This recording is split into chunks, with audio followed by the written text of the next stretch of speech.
Hello friends, welcome to my channel JV and CIV made simple. तो दोस्तों, आज के इस वीडियो लेसन के माध्यम से हम लोग अपनी वन लाइनर सीरीज़ को कंटिन्यू करेंगे।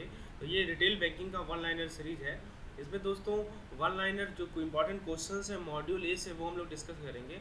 कुल मिलाकर 4-5 मॉड्यूल को डिस्कस करेंगे दोस्तों। 5 यूनिट को डिस्कस करेंगे, unit 1, unit 2, unit 3, unit 4, unit 5। तो जो भी वन लाइनर क्वेश्चन बन सकते हैं उसको हम लोग अच्छे से समझेंगे और उसको हम लोग सॉल्व करेंगे। दोस्तों, लेसन को शुरुआत करने से पहले मैं रिटेल बैंकिंग के अपने कोर्स के बारे में बताना चाह रहा हूँ कि आपको सैटरडे को परीक्षा है रिटेल बैंकिंग का। तो दोस्तों, आप मॉक टेस्ट प्लान में जरूर अपियर होइए। 4 फुल लेंथ मॉक टेस्ट होगा, ज़रूरत पड़ेगा तो मैं और मॉक टेस्ट बढ़ाऊंगा, ठीक है। और प्रत्येक मॉक टेस्ट में आपको 100 क्वेश्चंस मिलेंगे, डिफरेंट टाइप्स ऑफ क्वेश्चंस, चाहे वो थ्योरेटिकल हो, चाहे वो न्यूमेरिकल हो, गवर्नमेंट स्कीम बेस्ड हो, आपके यूनिट वाइज क्वेश्चंस हो।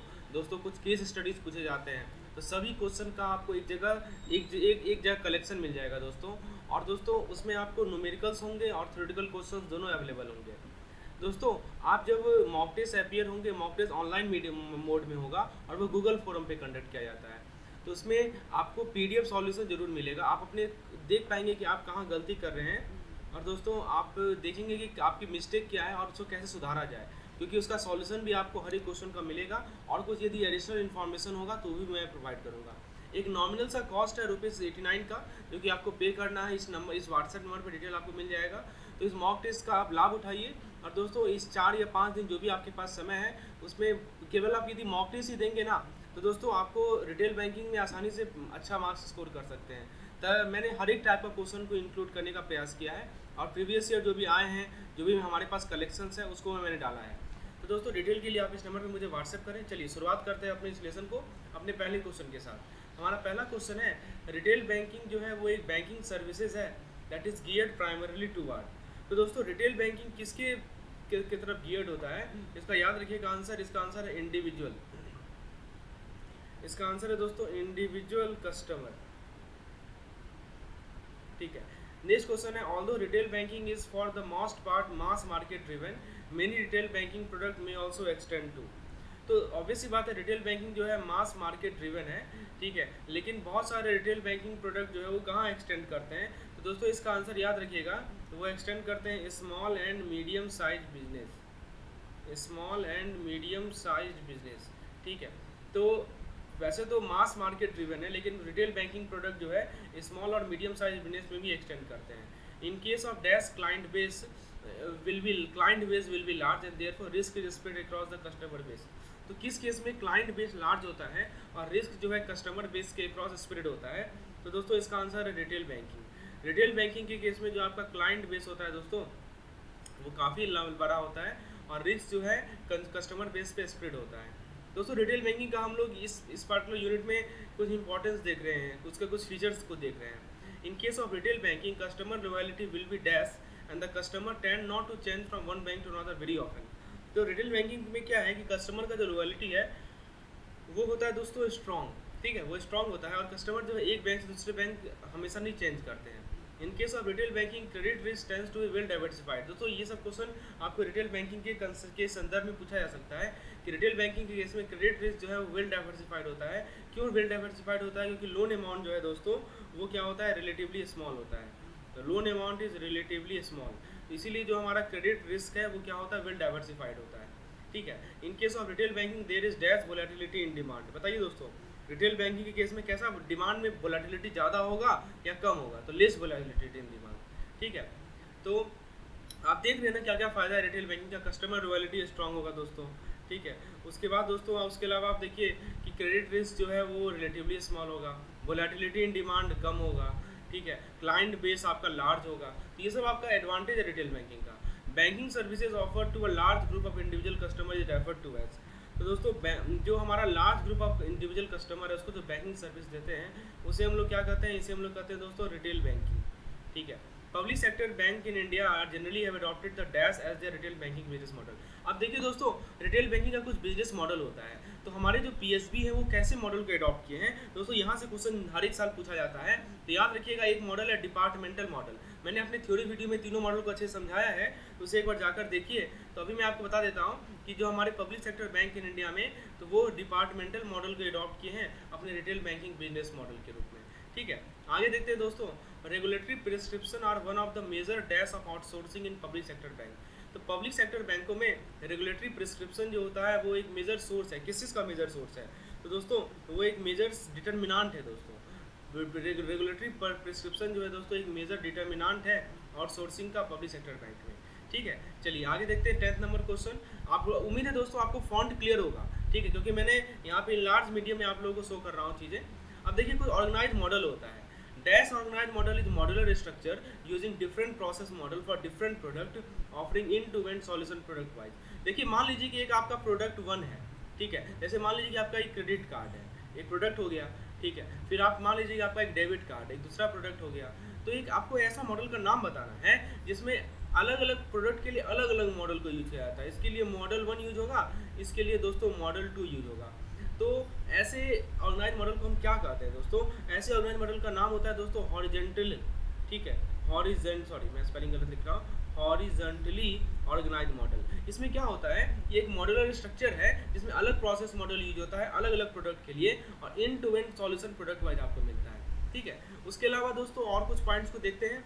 Dash organized model provides functionality across products with customer database orientation and centralized customer database used across product। So, देखिए यहाँ पे क्या है कि एक centralized customer database है जिसको हर एक प्रोडक्ट के अक्रॉस आप यूज करते हैं। तो इसे इस ऑर्गेनाइज मॉडल को आप क्या कहते हैं दोस्तों? इस ऑर्गेनाइज मॉडल को दोस्तों हम लोग वर्टिकली ऑर्गेनाइज मॉडल कहते हैं, ठीक है।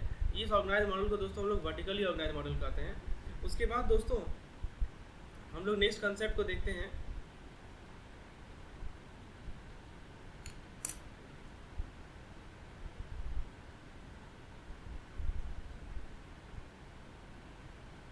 दोस्तों नेक्स्ट कंसेप्ट है liability products. Liability products are offer to retail banking customer basically under 3 types, ठीक है। तो क्या कर रहा है दोस्तों कि जो आपका लाइबिलिटी प्रोडक्ट्स है उसको रिटेल बैंकिंग कस्टमर को ऑफर किया जाता है 3 टाइप में, सेविंग अकाउंट, करंट अकाउंट, और तीसरा अकाउंट क्या है दोस्तों? तीसरा अकाउंट है टर्म डिपॉजिट।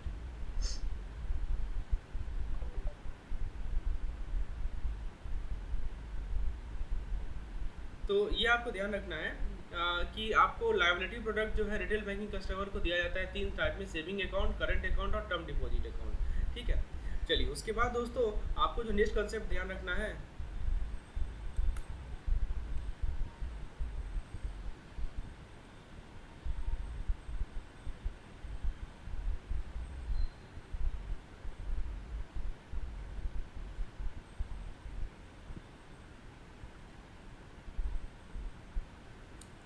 तो दोस्तों नेक्स्ट कंसेप्ट में आपको ध्यान रखना है, dash time is a major differentiator in the efficacy of retail banking operation. तो मेजर डिफरेंशिएटर कौन सा है efficacy of retail banking operation में? कौन सा टाइम के बारे में बात हो रही है दोस्तों? तो याद रखिएगा प्रोसेस टाइम। करेक्ट आंसर है दोस्तों इसका प्रोसेस टाइम, ठीक है। The process time is the major differentiator in the efficacy of retail banking operation. Retail banking is a dash approach. बताइए रिटेल बैंकिंग कैसा अप्रोच है? तो दोस्तों रिटेल बैंकिंग आपका B2C अप्रोच है, बिजनेस टू कस्टमर अप्रोच है, ठीक है। और whereas corporate banking is a dash approach, और कॉर्पोरेट बैंकिंग में कैसा अप्रोच है? B2B अप्रोच है, बिजनेस टू बिजनेस अप्रोच है। तो बेसिक डिफरेंस क्लियर हो गया रिटेल बैंकिंग और कॉर्पोरेट बैंकिंग के बीच में। Risk is dash in retail banking as customer base is huge whereas in corporate. अब देखिए हम लोग रिटेल बैंकिंग और कॉर्पोरेट बैंकिंग को कंपेयर कर रहे हैं। कोई तो कर रहा है दोस्तों कि रिटेल बैंकिंग में जो रिस्क होता है दोस्तों वो क्या होता है?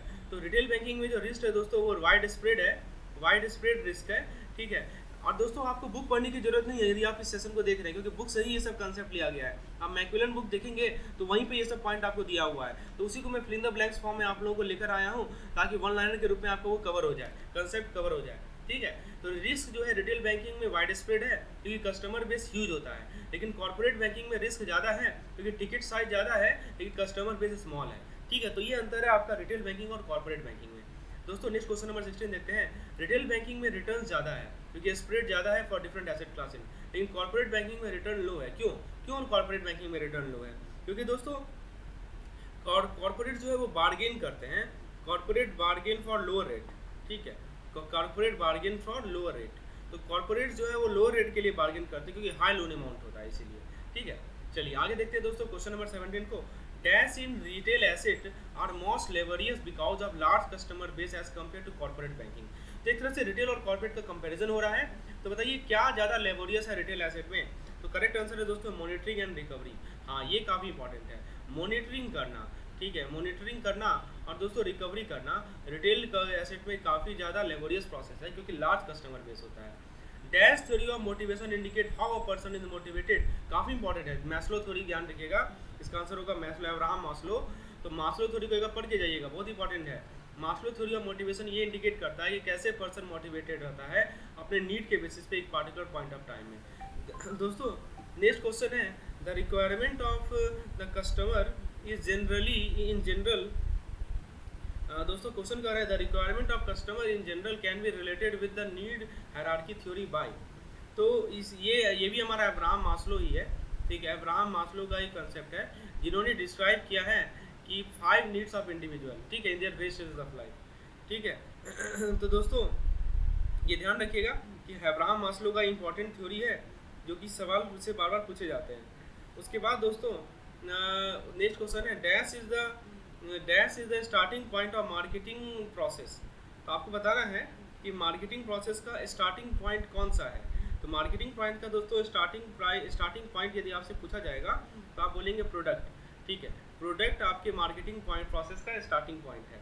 Product are almost always combination of tangible and, एक तो टेंजिबल होता है दोस्तों प्रोडक्ट और एक होता है इनटेंजिबल प्रोडक्ट। ठीक है, ये ध्यान रखिएगा, tangible product and intangible product. Anything that has capacity to provide the satisfaction use and return desire by the customer is called. तो ऐसा कोई भी चीज़ जिसके पास क्षमता हो कि वो सेटिस्फैक्शन प्रोवाइड करे, यूज और रिटर्न प्रोवाइड करे, तो उसे क्या कहते हैं दोस्तों? उसे कहते हैं प्रोडक्ट। ठीक है, नेक्स्ट कंसेप्ट है if the bank product is no longer capable of satisfying consumer need and want the product will be. यदि बैंक का जो प्रोडक्ट है वो आपको कस्टमर नीड और वांट को सेटिस्फाई नहीं कर पाता है तो ऐसे प्रोडक्ट को हम लोग क्या कहेंगे? इसको कहेंगे फेड आउट प्रोडक्ट। ठीक है, ऐसे प्रोडक्ट को कहेंगे fade out. In product life cycle dash stage it happens because it takes time for the product to occupy the mind of customer. अब बताइए किस स्टेज में प्रोडक्ट लाइफ साइकिल का कौन सा स्टेज है यहाँ पे प्रोडक्ट को कस्टमर के माइंड को ऑक्यूपाई करने के लिए टाइम लगता है? आपको पता है ना प्रोडक्ट का लाइफ स्टेज के लिए मैंने एक अलग से वीडियो बना रखा है दोस्तों, जरूर मेरे प्लेलिस्ट का लिंक मेरे डिस्क्रिप्शन में दे देता हूँ, तो जाकर एक बार देखिए। ठीक है, तो दोस्तों इसका आंसर इंट्रोडक्शन। ठीक है, इसका आंसर क्या है दोस्तों? इंट्रोडक्शन। तो इंट्रोडक्शन स्टेज में क्या होता है कि प्रोडक्ट को कस्टमर के माइंड में जाने के लिए टाइम लगता है। अब देखिए प्रोडक्ट लाइफ साइकिल में फिर से सवाल पूछा गया है कि प्रोडक्ट लाइफ साइकिल में आप बताइए कि कौन सा ऐसा स्टेज है जहाँ पे sales volume of the product picks up and product is likely to break even at start generating profit for the organization. अब बताइए उस स्टेज का नाम क्या है जहाँ पे सेल्स वॉल्यूम पिकअप करता है और प्रोडक्ट जो है ब्रेक इवन करने के लायक होता है और वो प्रॉफिट जनरेट करता है ऑर्गेनाइजेशन के लिए। तो दोस्तों इसे कहते हैं हम लोग ग्रोथ। ठीक है, इसे क्या कहते हैं? ग्रोथ। तो पहला हमने देखा इंट्रोडक्शन स्टेज, उसके बाद हमने देखा ग्रोथ स्टेज। अब आपको बताना है कि प्रोडक्ट लाइफ साइकिल में कौन सा स्टेज है कि जहाँ पे ज़्यादा से ज़्यादा ग्रोथ होता है और सेल्स वैल्यूम पीक पे रहता है। तो दोस्तों उसे कहते हैं हम लोग, इस स्टेज को कहते हैं हम लोग मैच्योरिटी। ये सब ध्यान रखिएगा, काफ़ी इंपॉर्टेंट कंसेप्ट है। मैच्योरिटी स्टेट में जो आपका ग्रोथ सबसे ज़्यादा होता है और सेल्स वॉल्यूम पीक पे रहता है। आपको बताना है कि प्रोडक्ट लाइफ साइकिल में कौन सा स्टेज है यहाँ पे स्टिलनेस विजिबल होगा, क्योंकि कंपटीशन आ गया है और बेटर प्रोडक्ट अवेलेबल है कंपटीटर से। ठीक है, जिस कारण से सेल्स का सैचुरेशन हो जाता है। तो दोस्तों आपको बताना है ऐसा कौन सा स्टेज है, इसे कहते हैं सैचुरेशन स्टेज। इसे क्या कहते हैं हम लोग? Saturation stage. तो सैचुरेशन स्टेज में आपका क्या होता है कि स्टिलनेस विजिबल होता है, क्योंकि कंपटीशन आ चुका होता है दोस्तों और कंपटीटर से बेटर प्रोडक्ट अवेलेबल होता है। आपको बताना है कि प्रोडक्ट लाइफ साइकिल में ऐसा कौन सा स्टेज है यहाँ पे प्रोडक्ट लेस अट्रैक्टिव होता है कंज्यूमर के लिए, किस कारण से? Due to various reason. ठीक है, ड्यू टू वेरियस रीजन दोस्तों,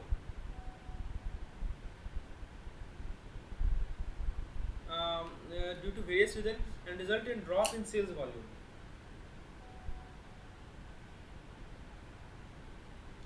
तो due to various reasons and result in drop in sales volume and profit. This stage if not attended properly will lead to product death.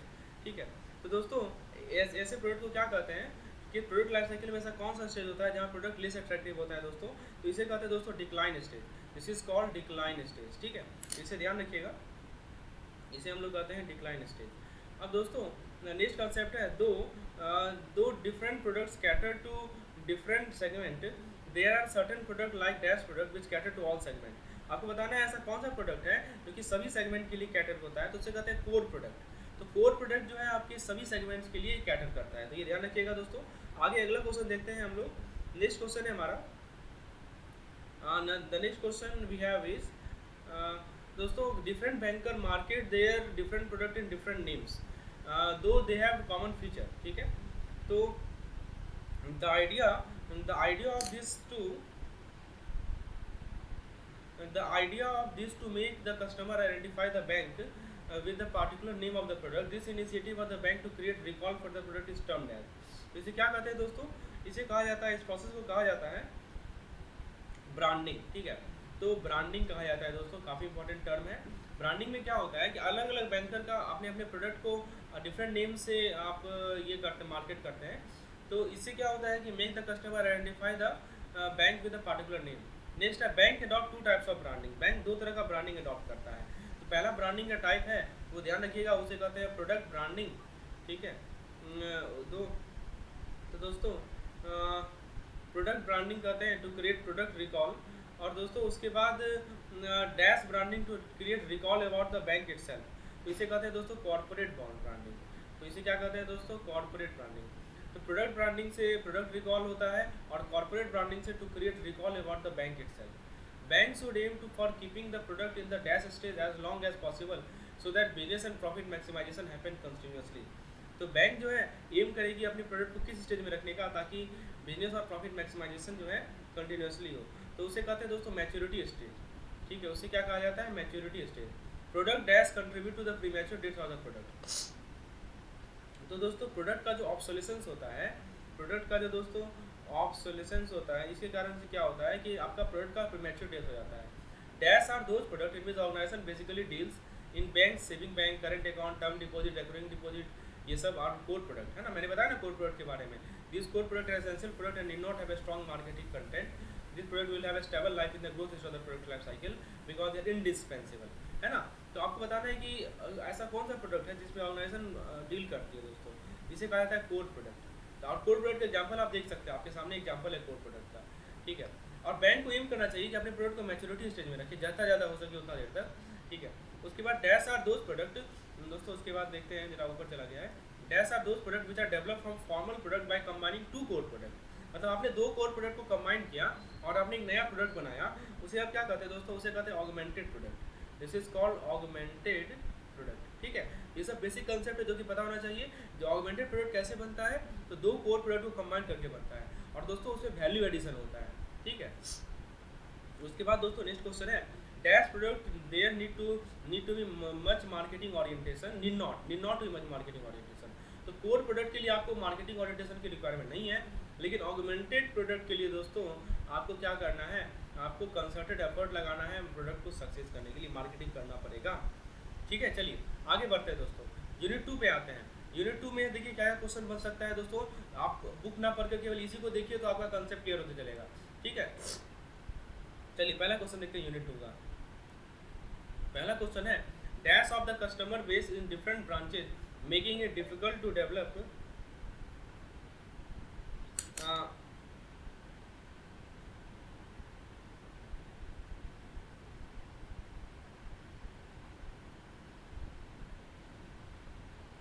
तो आपको बताना है कि आपको इस क्वेश्चन में पूछ रहा है दोस्तों कि dash of the customer base in different branches making it difficult to develop a new product to satisfy all the customer segment. जिसे कहा जाता है हेट्रोजेनिटी। जिसे क्या कहा जाता है, हेट्रोजेनिटी। तो कस्टमर बेस का हेट्रोजेनिटी अलग अलग ब्रांचेज में, जिस कारण से डिफिकल्ट हो जाता है कि एक नया प्रोडक्ट से हम लोग हर एक कस्टमर सेगमेंट को क्या कर ले, आप सेटिस्फाई कर लें। This is not possible, right.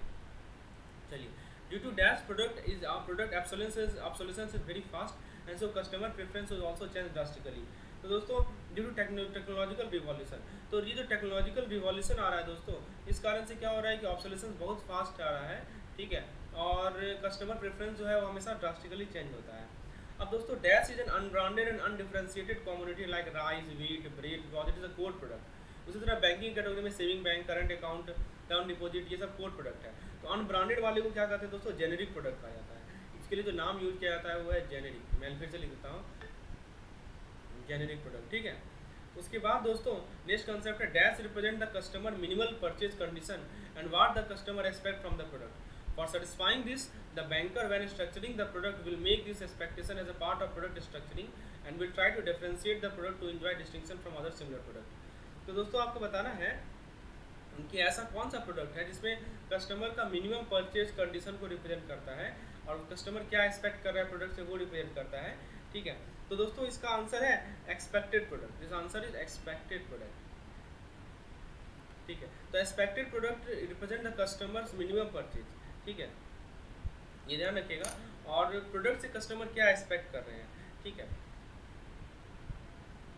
उसके बाद दोस्तों इसको सेटिस्फाई करने के लिए बैंकर जब अपने प्रोडक्ट का स्ट्रक्चरिंग करता है तो वो एक्सपेक्टेशन को as a part of product structuring बनाता है, तो उसका आंसर एक्सपेक्टेड प्रोडक्ट। आगे देखते हैं दोस्तों क्वेश्चन नंबर 5 को। डैश इज अ प्रोडक्ट, आपसे पूछा गया है कि ऐसे प्रोडक्ट का क्या नाम है जो कि आपके प्रोडक्ट के वैल्यू को इन्हांस करता है। तो दोस्तों इसे कहा जाता है पोटेंशियल प्रोडक्ट, इसे कहा जाता है दोस्तों potential product. Potential product is a type of product that enhance the value of product, this improvements are neither suggested by the customer nor have been expected by them, ठीक है। तो ये ध्यान रखिएगा। तो ये नेक्स्ट क्वेश्चन है, dash may be developed based on suggestion new idea redesigning of existing product. आपके पास कोई एग्जिस्टिंग प्रोडक्ट है, आपने उसके बेसिस पे नया सजेशन दे रहे हैं, न्यू आइडियाज़ दे रहे हैं, तो दोस्तों इसे कहा जाता है, इसके लिए जो करेक्ट आंसर है दोस्तों ये जो हम प्रोडक्ट के बारे में बात करें जो वैल्यू ऑफ प्रोडक्ट को इन्हांस करते हैं इसे ऑगमेंटेड प्रोडक्ट करते हैं, ठीक है। और यहाँ जो कह रहा है कि कौन सा प्रोडक्ट है जो कि बेस डेवलप हो जाता है सजेशन के बेसिस पे, न्यू आइडिया के बेसिस पे, डिजाइनिंग ऑफ एग्जिस्टिंग प्रोडक्ट, इसे कहा जाता है दोस्तों ऑगमेंटेड प्रोडक्ट। इसे क्या कहा जाता है, ऑगमेंटेड प्रोडक्ट, ठीक है। तो ये 2 पॉइंट ध्यान रखिएगा ऑगमेंटेड प्रोडक्ट के बारे में। चलिए उसके बाद दोस्तों हम लोग नेक्स्ट कंसेप्ट को देखते हैं। Dash is tomorrow product with enormous scope for improvement in the change competitive scenario, ठीक है। तो ये आपको ध्यान रखना है, tomorrow product with enormous scope for improvement in the change competitive scenario. तो इसे क्या कहा जाता है दोस्तों, इसे कहा जाता है पोटेंशियल प्रोडक्ट, ठीक है। This is called potential product.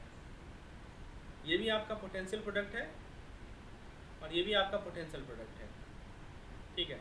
तो इसके पास ये कल का प्रोडक्ट है जिसके पास ज़्यादा से ज़्यादा स्कोप है इम्प्रूवमेंट का, ठीक है।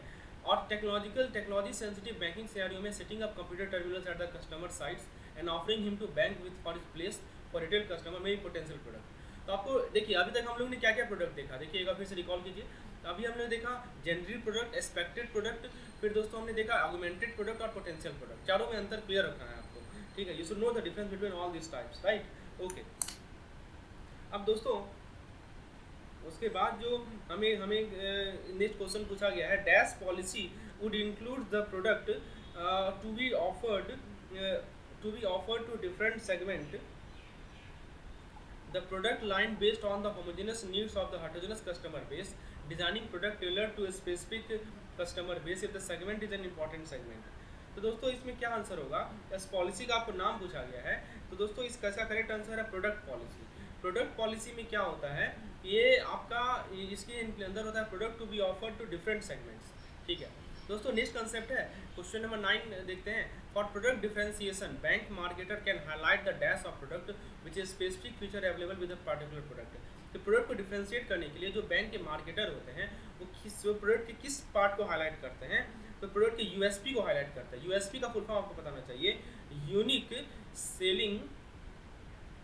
यूनिक सेलिंग प्रोपोजिशन, ठीक है। तो जब भी प्रोडक्ट को डिफरेंशिएट करने के लिए जो बैंक के मार्केटर होते हैं वो प्रोडक्ट के यूएसपी को हाईलाइट करते हैं जो कि उस पार्टिकुलर प्रोडक्ट के लिए स्पेसिफिक फीचर अवेलेबल होता है, ठीक है। ये ध्यान रखिएगा, काफ़ी इंपॉर्टेंट कंसेप्ट मैं आपको बता रहा हूँ, ठीक है। उसके बाद दोस्तों जो नेक्स्ट इंपॉर्टेंट कंसेप्ट है, product positioning seems to be extension of dash and dash that is different from USP, ठीक है। तो आपको बताना है कि जो प्रोडक्ट का पोजीशनिंग होता है वो किस का एक्सटेंशन होता है दोस्तों। तो इसका आंसर होगा दोस्तों यूएसपी, ठीक है। यूएसपी अभी मैंने बताया यूनिक सेलिंग प्रपोजिशन, ठीक है।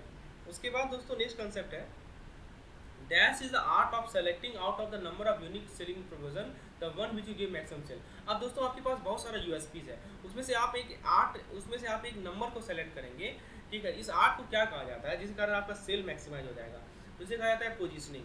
इसे क्या कहा जाता है दोस्तों, positioning.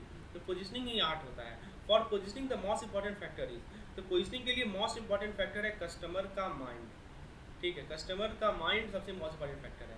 Does the product create customer prospective customer awareness when it comes to seeing or hearing advertisement message and help the customer identifying the brand with the bank? तो दोस्तों इसे कहा जाता है ब्रांडिंग। आप यदि प्रोडक्ट का ब्रांडिंग कर रहे हैं दोस्तों, तो ब्रांडिंग मतलब कि आप अपने कस्टमर का अवेयरनेस क्रिएट कर रहे हैं, ठीक है। उसके बाद दोस्तों नेक्स्ट कंसेप्ट है Dash takes a look at the customer credit report and through advanced analysis turns out the information into 3-digit number which represent the risk associated with particular। तो दोस्तों इसे क्या कहा जाता है? इसे कहा जाता है क्रेडिट स्कोर। काफ़ी इंपॉर्टेंट कंसेप्ट है क्रेडिट स्कोर का। तो क्रेडिट स्कोर क्या करता है कि कस्टमर का क्रेडिट रिपोर्ट देखता है और एडवांस एनालिसिस के बेसिस पर उस इन्फॉर्मेशन को 3 डिजिट नंबर में कन्वर्ट कर देता है, जो कि रिस्क एसोसिएटेड को रिप्रेजेंट करता है, ठीक है। A credit bureau track the dash history of individual borrower on loan they have taken from bank, non banking financial service company and financial institution.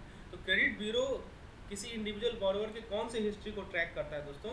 इसका करेक्ट आंसर है इन डेप्थनेस, मैं लिख देता हूँ, इन डेप्थनेस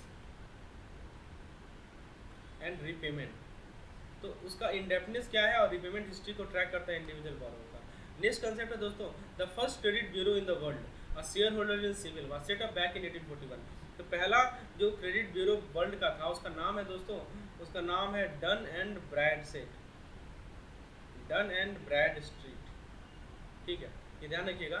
इन India dash is a tie up with TransUnion of the US launch the first credit information company. तो पहला जो CIC था, ठीक है, वो किसके ट्रांस यूनियन के टाई अप किसके साथ था जो सीआईसी फर्स्ट लॉन्च हुआ था? तो दोस्तों इसका करेक्ट आंसर है सिविल, ठीक है। सिविल जो है टाई अप किया किसके साथ? ट्रांस यूनियन के साथ यूएस का, और पहला सीआईसी लॉन्च किया। सिविल का फुल फॉर्म मैं बता दूं, credit information bureau of India limited. Dash was originally promoted by the State Bank of India, housing development financial corporation limited, Dun and Bradstreet information service और DNB and TransUnion union. तो ये पहला किसके promote किया गया था दोस्तों? Civil को प्रमोट किया गया था, ठीक है, ये ध्यान रखिएगा। सिविल के बारे में इंपॉर्टेंट कंसेप्ट है। Dash reflect the payback ability of the individual और कंपनी। तो किसी भी कंपनी का या इंडिविजुअल का पेबैक एबिलिटी को कौन रिप्रेजेंट करता है दोस्तों? तो credit rating. Credit rating payback ability को रिप्रेजेंट करता है। Dash is a numerical representation of credit worthiness of individual और बिजनेस। किसी इंडिविजुअल का या किसी बिजनेस का कितना क्रेडिट वर्दिनेस है, ये कौन सा नंबर रिप्रेजेंट करता है? तो करेक्ट आंसर है दोस्तों इसका क्रेडिट स्कोर, क्रेडिट स्कोर, ठीक है। उसके बाद दोस्तों इंडिया में सीआरए किसके द्वारा रेगुलेट किया जाता है? तो दोस्तों सीआरए रेगुलेट किया जाता है सेबी के द्वारा, ठीक है। सेबी क्या होता है दोस्तों? Security and exchange board of India.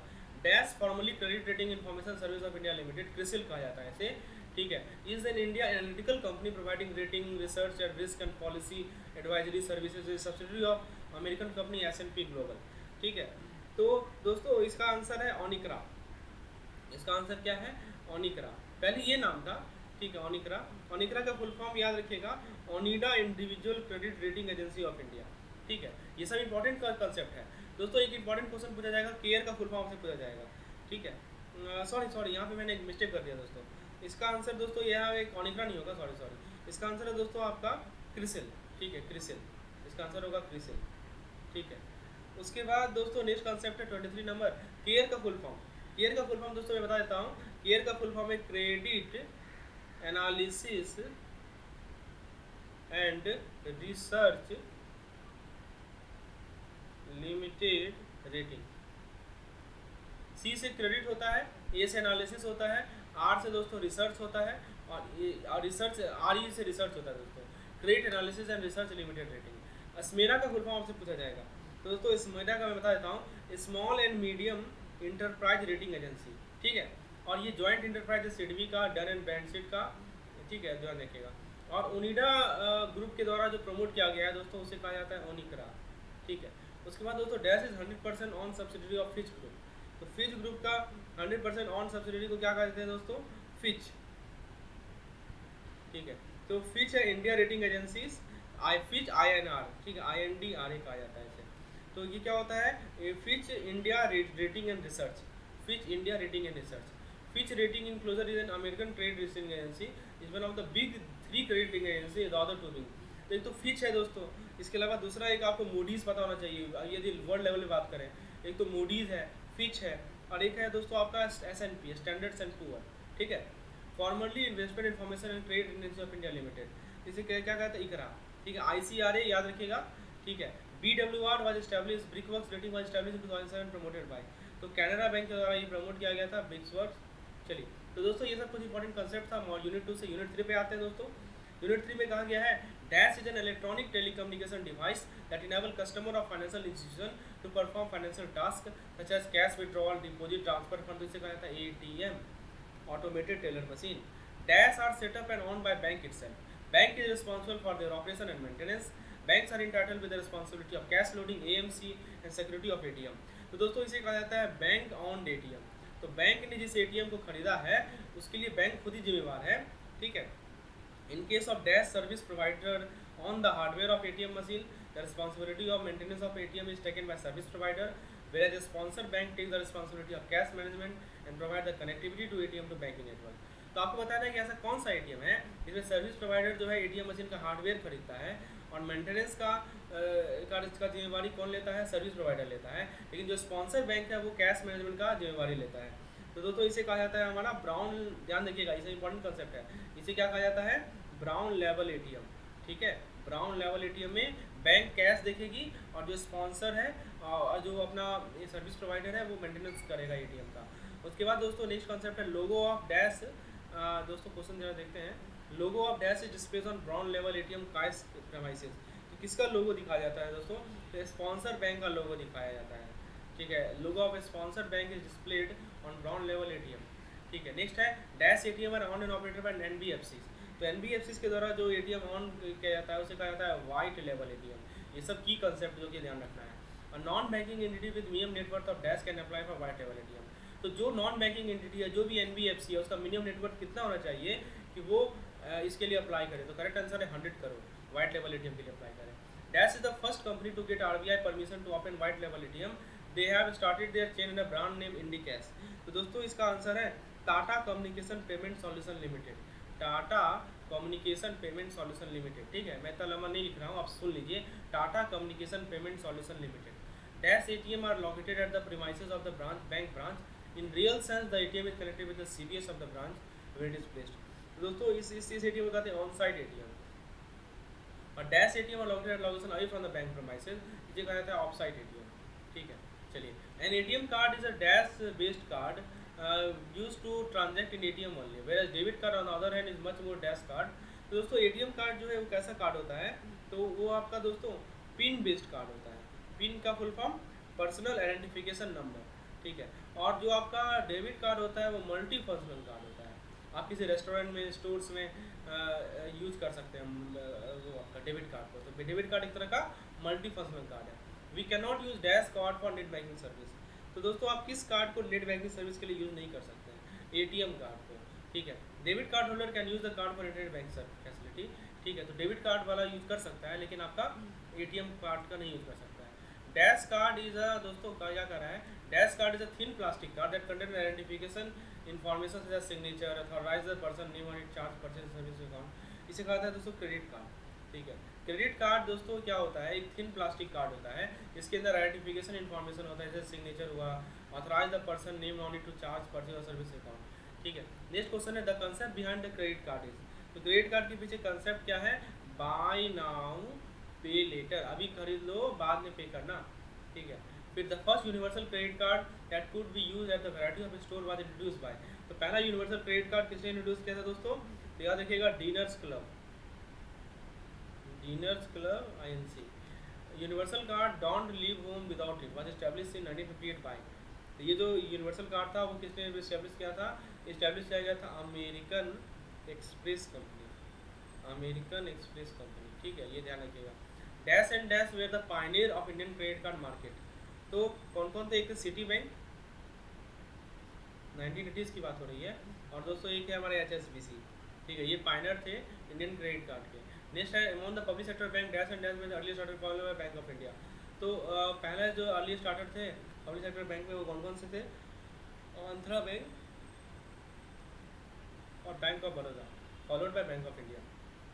In the dash format bank issued the credit card in different brands name like classic, silver, gold, platinum, titanium, credit limit, cash withdrawal limit and other facility will depend on type of card. तो किस format में कहा जाता है दोस्तों, इसे कहा जाता है proprietary format. In the dash format, the bank tie up with the service provider like hotels, oil company, airline company, and offer the card a co-branded product.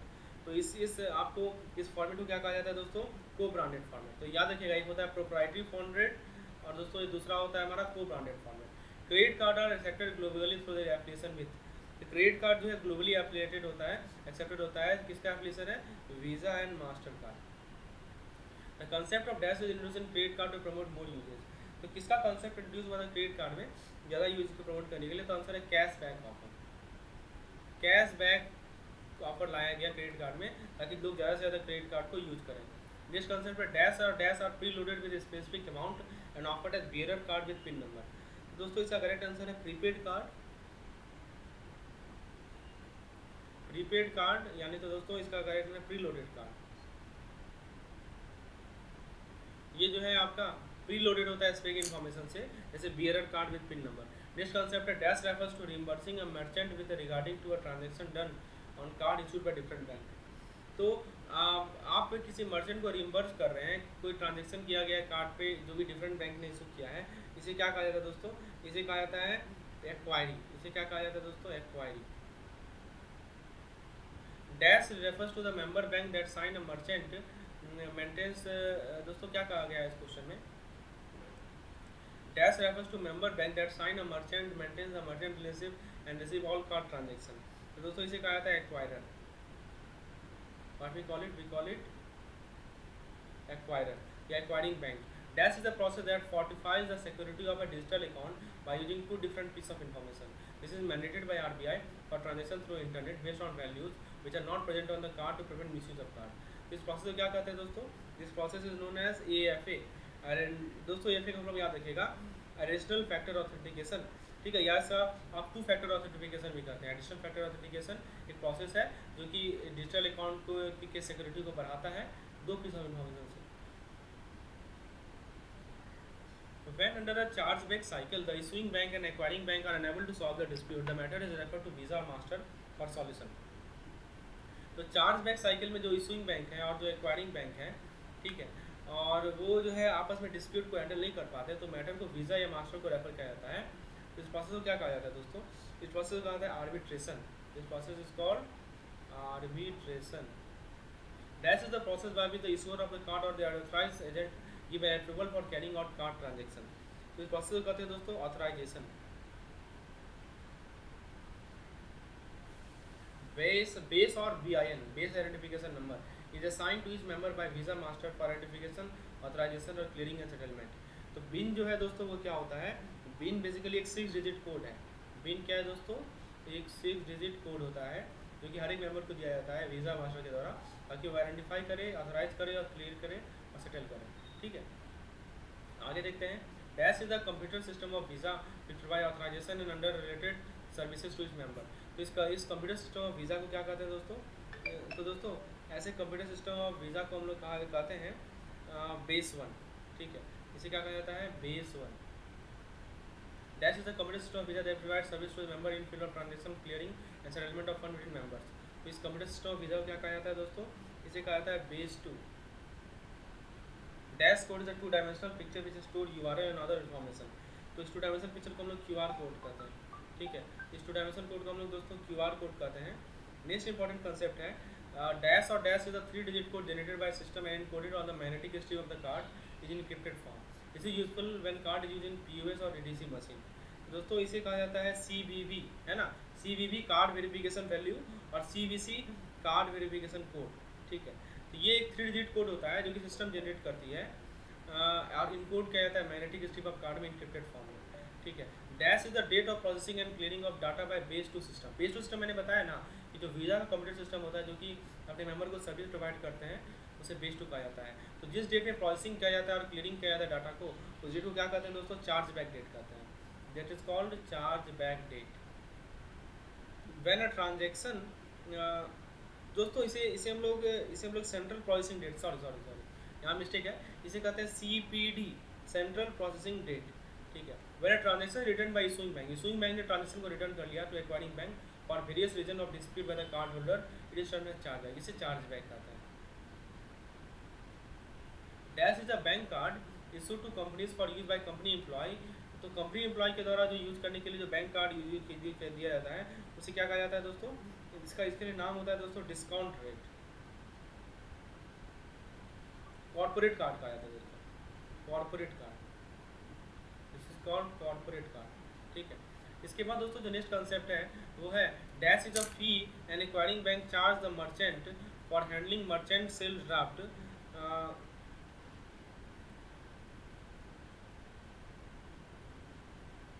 तो दोस्तों आपसे क्या क्वेश्चन कर रहा है कि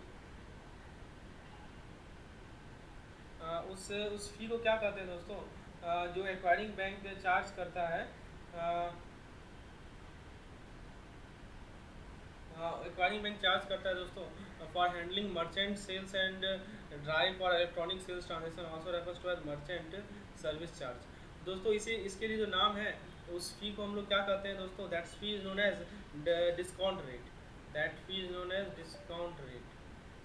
ठीक है, उसके बाद दोस्तों जो नेक्स्ट कंसेप्ट है वो है आपका dash is the software provided by the Visa, dash is the software that is provided by the Visa for validating the data processed by a member and pass to base two for further processing. दोस्तों इसे क्या कहते हैं हम लोग, इसके लिए जो नाम दिया गया है वो है हमारा edit package, this is called edit package.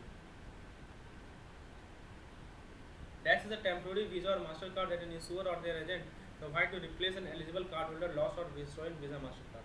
तो दोस्तों इसे कहते हैं हम लोग इमरजेंसी रिप्लेसमेंट कार्ड। ईएमबी का फुल फॉर्म क्या होता है दोस्तों बताइए, ईएमबी का फुल फॉर्म होता है, देखिए ई से होता है यूरो, ठीक है, ई से क्या होता है यूरो, एम से होता है दोस्तों मास्टर कार्ड और वी से होता है वीज़ा।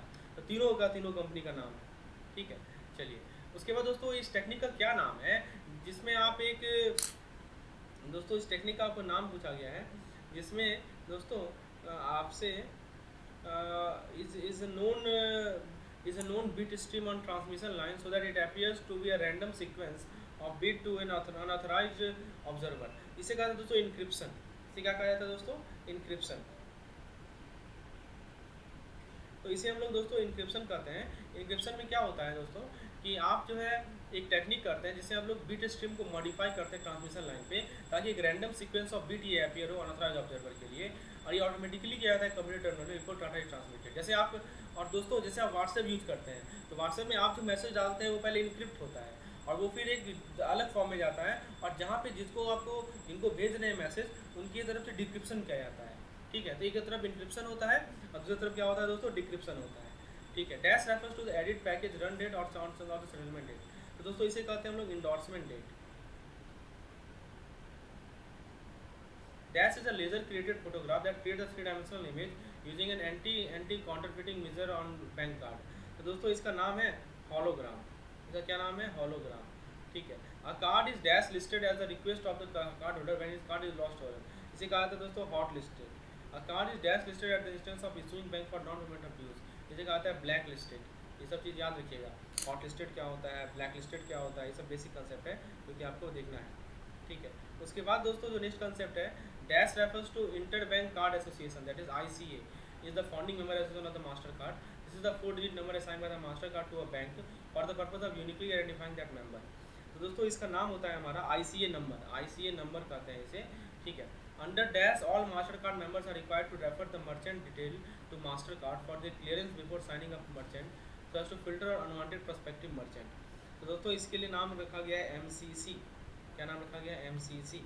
ठीक है, चलिए under dash all Visa member are required to refer the merchant detail to Visa for their clearance. तो वीज़ा के लिए जो नाम रखा गया है वो है NMAS, फुल फॉर्म में बता देता हूँ, national merchant alert service. Pin is a generate, तो 4 डिजिट का नंबर होता है पिन, पता है आपको। Dash is a device placed in merchant location that is connected to the bank system और authorisation service provider by telephone line and design to authorise record and forward data by electronic mail. इसे कहा जाता है दोस्तों POS। POS का full form क्या होता है दोस्तों, point of sale terminal, POS terminal कहते हैं इसे। ठीक है दोस्तों, next consider dash draft is a paper record evidencing the purchase of goods और services by a card holder from merchant using a card. तो दोस्तों इसके लिए जो नाम रखा गया है वो है स्टैंड इन, इसके नाम रखा गया दोस्तों सेल्स ड्राफ्ट। STIP का फुल फॉर्म बताइए दोस्तों। STIP फुल फॉर्म है stand in processor of visa. ठीक है, stand in processor of visa. चलिए इसके बाद दोस्तों हम लोग यूनिट 3 पे आते हैं, यूनिट 4 पे आते हैं। यूनिट 4 से कुछ इंपॉर्टेंट क्वेश्चंस को देखते हैं दोस्तों। आपसे डिमांड ड्राफ्ट से रिलेटेड कुछ इंपॉर्टेंट पॉइंट इससे पूछा गया है। देखिए पहला क्वेश्चन है हमारा कि that is an instrument drawn by one branch upon another branch of the same bank, तो इसे कहते हैं DD. DD is valid from 6 month, sorry 3 month, पहले 6 मंथ था, 3 मंथ हो गया। DD is always drawn payable to, तो ये हमेशा ऑर्डर पे होता है ड्रॉ। तो दोस्तों ये सब डीडी पे कम क्वेश्चन आते हैं, ठीक है। हाँ आरटीजीएस, तो दोस्तों आरटीजीएस और ये नेफ्ट काफ़ी इंपॉर्टेंट है दोस्तों। ये देखिए, in case of RTGS message to the credit of NRE account, the owners of the insuring the credit to NRE account comply with the extent of FEMA regulation rest with, तो ये rest करता है दोस्तों origination, originating bank. There is no minimum limit for transaction under, तो NEFT, NEFT में कोई limit नहीं है। Dash who do not have an account with remitting bank can send remittance through NEFT to 50,000 by paying cash, तो दोस्तों इसका answer होगा walk in customer. ऐसे वॉक इन कस्टमर होते हैं जिनका अकाउंट नहीं होता है, तो 50,000 रुपये कैश पे करते हैं। Dash in NEFT means the originating bank is required to send an SMS और email to the originating customer inform about the credit of net proceed to the beneficiary account, तो दोस्तों इसे कहा जाता है, इसके लिए जो नाम होता है दोस्तों उसे कहते हैं पॉजिटिव कन्फर्मेशन। क्या कहते हैं दोस्तों इसे? पॉजिटिव कन्फर्मेशन, ठीक है, positive confirmation. Fundamental difference between NEFT and RTGS is that when RTGS payment are based on dash, net payment are based on, दोस्तों आरटीजीएस पेमेंट जो होता है वो ग्रॉस सेटलमेंट पे होता है, नाम में लिखा हुआ है ग्रॉस, और जो नेट पेमेंट होता है दोस्तों वो नेट सेटलमेंट होता है, ये अंतर है। Dash is the method to transfer money from one account to another, तो इस प्रोसेस को क्या कहते हैं? इस प्रोसेस को कहते हैं ईएफटी, इलेक्ट्रॉनिक फंड ट्रांसफर, ठीक है, ईएफटी कहा जाता है। ये प्रोसेस होता है, ये मेथड होता है जिससे हम लोग मनी का ट्रांसफर करते हैं एक अकाउंट से दूसरे अकाउंट में। EFT are administered utilising the dash system, तो ईएफटी को एडमिनिस्ट्रेट किया जाता है किस सिस्टम को टैच करते हैं? एसीएच। एसीएच का फुल फॉर्म मैं बता दूं, ऑटोमेटेड क्लियरिंग हाउस, तो ऑटोमेटेड क्लियरिंग हाउस जो है सिस्टम के द्वारा ईएफटी को एडमिनिस्ट्रेट किया जाता है, ठीक है। तो ईएफटी होता क्या है दोस्तों? इलेक्ट्रॉनिक फंड ट्रांसफर होता है, एसीएच के द्वारा एडमिनिस्ट्रेट किया जाता है। It connects different financial institution and so a person can authorise the fund transfer electronically. Dash is applicable for good domestic and international transferring of fund where NEFT is valid only with in India, तो दोस्तों इसे कहा जाता है EFT. EFT से आप जो है डोमेस्टिक इंटरनेशनल ट्रांसफर कर सकते हैं फंड को, यानी इलेक्ट्रॉनिक फंड ट्रांसफर से, लेकिन नेफ्ट भारत में ही वैलिड है। Dash is electronic mode of payment receive for transaction that are repetitive and periodic in nature, तो दोस्तों इसके लिए जो नाम है इसे कहा जाता है ईसीएस, ठीक है। वैसा ट्रांजेक्शन जो कि रिपीटेटिव है और दोस्तों जो आपका पीरियोडिक है नेचर में, उसके लिए कहा जाता है ईसीएस। ईसीएस क्या होता है? इलेक्ट्रॉनिक क्लियरिंग सर्विसेज, ठीक है। चलिए, बल्क ट्रांसफर होता है। ईसीएस का 2 वेरिएंट का नाम बताइए दोस्तों।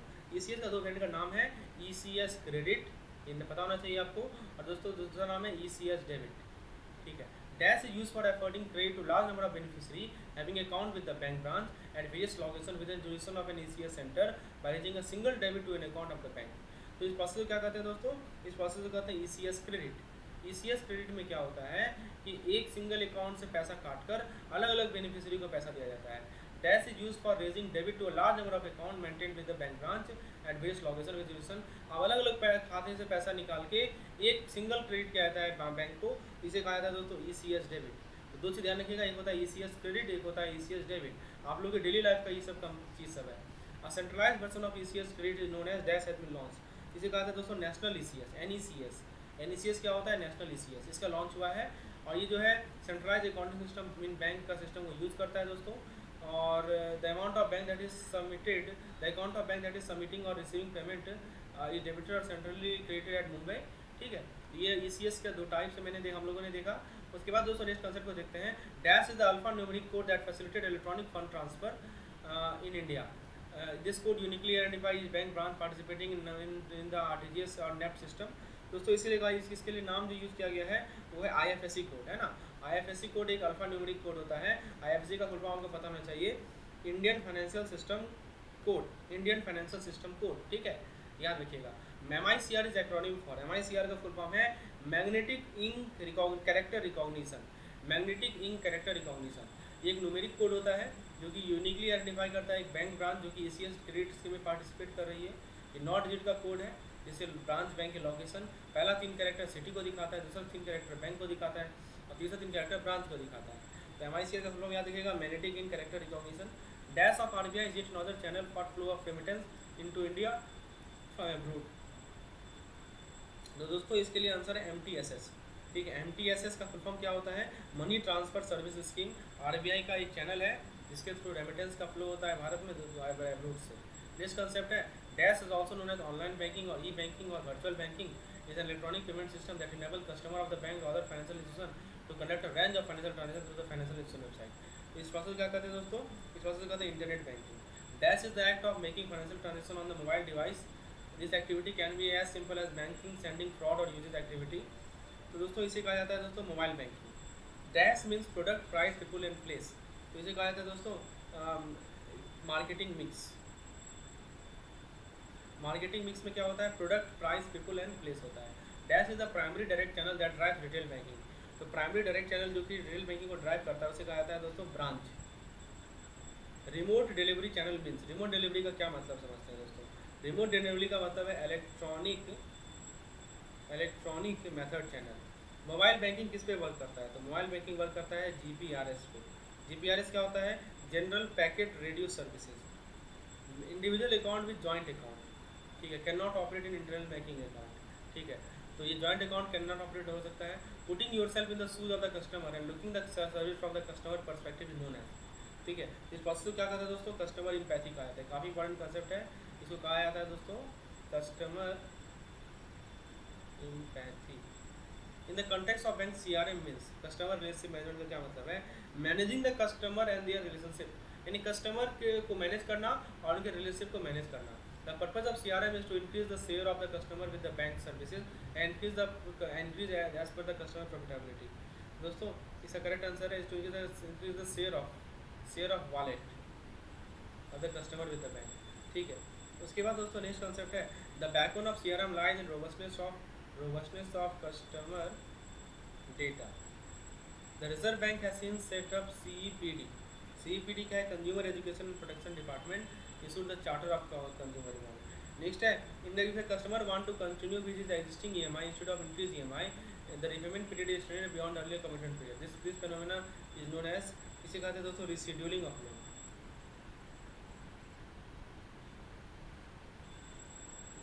ठीक है, उसके बाद दोस्तों नेक्स्ट कंसेप्ट है सेलिंग प्रोडक्ट और then banking product is known as. इसे कहते हैं पारा बैंकिंग. इसे क्या कहता है दोस्तों, पारा बैंकिंग. मतलब बैंकिंग प्रोडक्ट छोड़कर किसी और प्रोडक्ट को सेल कर रहे हैं, पारा बैंकिंग कहलाता है. ठीक है, उसके बाद देखिए दोस्तों distribution of insurance policy through the branch of bank. इसे बैंक का इंश्योरेंस कहा जाता है. Bank selling mutual fund scheme follow the model known as propagate model. ठीक है, प्रोपोगेट मॉडल बैंक फॉलो करती है जो म्यूचुअल स्कीम को फॉलो करती है. प्रोपोगेट मॉडल रेफर्स टू, तो प्रोपोगेट मॉडल दोस्तों क्या रेफर करता है, इसका फुल बता रहा हूँ, product, risk, opportunity, people, appetite, geography, attitude, training and education. इसको याद कर लीजिए. डैश इज सेलिंग वन और more additional product to the existing customer base so to generate more business and profit per customer. तो एक से ज़्यादा additional product आप यदि किसी कस्टमर बेस को बेच रहे हैं, इस प्रोसेस को क्या कहते हैं दोस्तों, क्रॉस सेलिंग कहते हैं. We call it cross selling. Dash is the process of converting physical share into electronic form. तो फिजिकल शेयर को इलेक्ट्रॉनिक फॉर्म में यदि कन्वर्ट करते हैं तो दोस्तों इसके लिए इसे कहा जाता है dematerialisation. Dash is an investment advisory service that incorporate financial planning, investment portfolio management and number of aggregated financial services. दोस्तों इसके लिए कहा जाता है वेल्थ मैनेजमेंट. ठीक है, वेल्थ मैनेजमेंट. चलिए दोस्तों ये सब क्वेश्चन था हम लोगों ने आज डिस्कस किया. बाकी क्वेश्चन हम लोग अगले लेसन में डिस्कस करेंगे. यदि लेसन पसंद आया हो तो एक लाइक जरूर करिए, चैनल को सब्सक्राइब कीजिए. और दोस्तों यदि आपको PDF चाहिए दोस्तों या आपको मॉक टेस्ट में अपीयर होना है तो इस नंबर पे हमें व्हाट्सएप करें. मिलते हैं हम लोग अपने नेक्स्ट वीडियो में. धन्यवाद.